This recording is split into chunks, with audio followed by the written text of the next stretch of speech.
Hello and welcome to our channel diet vision.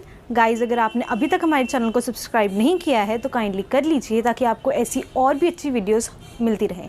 Alright, so start करते हैं आज की वीडियो के साथ। आज का हमारा टॉपिक है प्रोटीन के बारे में।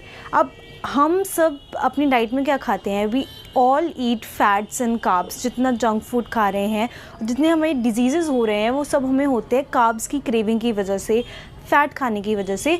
जबकि फ़ैट्स और कार्ब्स की हमारी बॉडी के अंदर रिक्वायरमेंट ही नहीं है, और साइंटिफिक लैंग्वेज में अगर मैं कहूँ तो बायोलॉजिकल रिक्वायरमेंट नहीं है हमारी बॉडी के अंदर फ़ैट्स एंड कार्ब्स की। हमारी बॉडी को रिक्वायरमेंट है प्रोटीन की। Protein is also known as macronutrient. Macronutrient क्यों? मैक्रो मीन्स ज़्यादा अमाउंट में, nutrient, right. So macro means this is a macronutrient because it is required in large amounts. Protein को हमें ज़्यादा अमाउंट्स में चाहिए होता है। It is required in basically 30 to 40 grams per मील।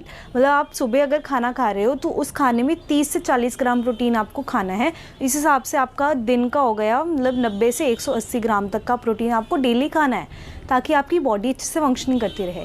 अब प्रोटीन सबसे इम्पॉर्टेंट क्यों है? हम क्यों प्रोटीन के ऊपर इतना फोकस कर रहे हैं कि हमें प्रोटीन ज़्यादा खाना चाहिए और फैट्स और कार्ब्स इतना नहीं खाना चाहिए? अब इसका रीज़न ये है दैट हम सब जो है प्रोटीन से बने हैं। We all are made up of DNA, right.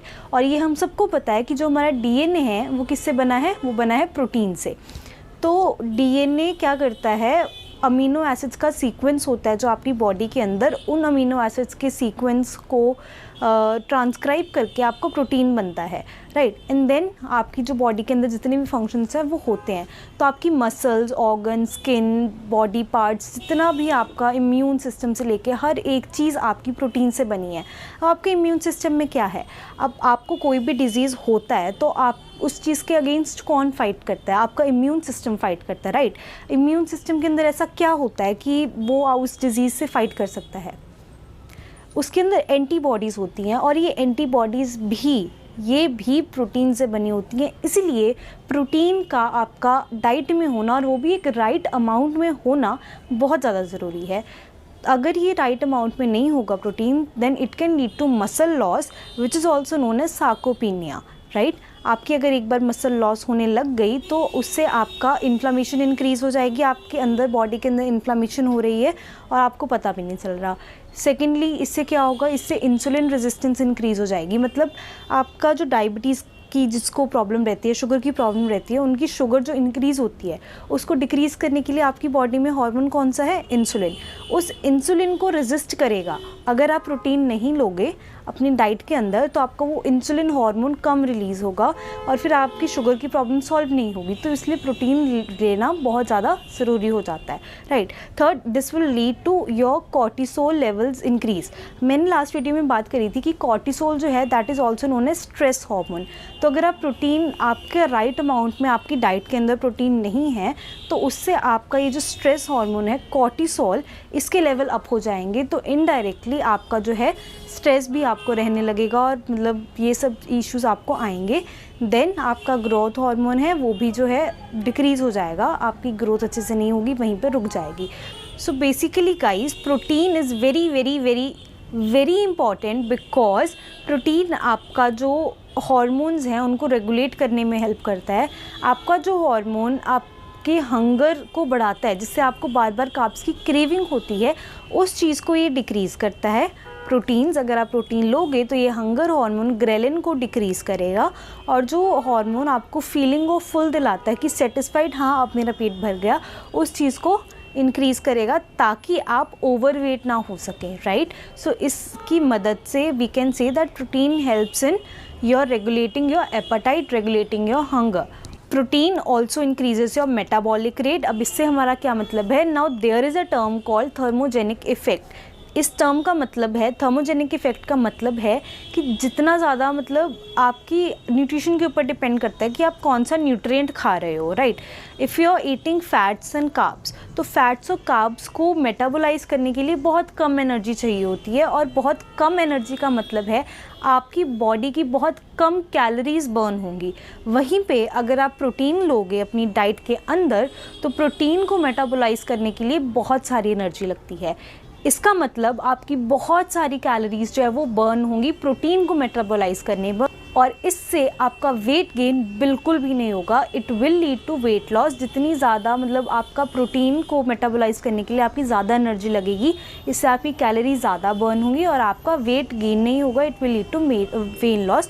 तो अगर मैं होल एक तरह से समराइज़ करना चाहूँ तो प्रोटीन क्या करता है, ये आपके एपेटाइट को रेगुलेट करता है। First it regulates your appetite, then it helps in weight management, it maintains your obesity and related diseases, it maintains in muscle loss. आपका मसल लॉस नहीं होगा तो इन्फ्लामेशन नहीं होगी, इंसुलिन रेजिस्टेंस ये सब कुछ नहीं होगा, कॉर्टिसोल लेवल इंक्रीज़ नहीं होंगे।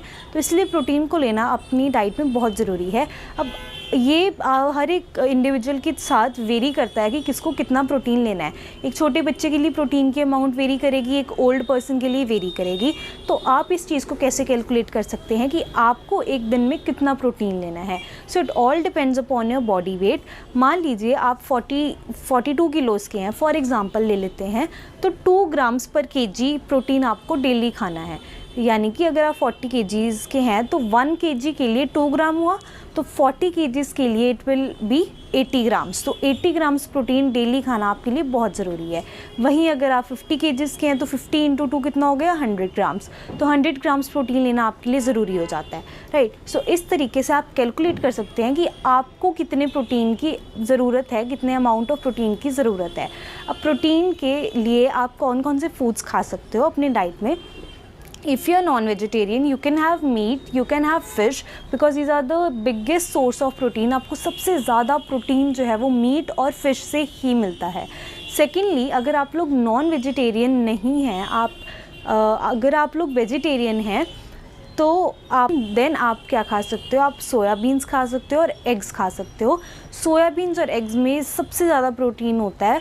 अगर आप वेजिटेरियन हो then you can prefer these, and if you are non vegetarian आप मीट और फिश खा सकते हो, and this will be very beneficial for you. So eat protein daily guys, और जुड़े रहिए हमारे चैनल के साथ और ऐसी इन्फॉर्मेशंस पाने के लिए जिसमें कि हम आपको बताते रहेंगे कि आपको क्या खाना चाहिए और क्या नहीं खाना चाहिए।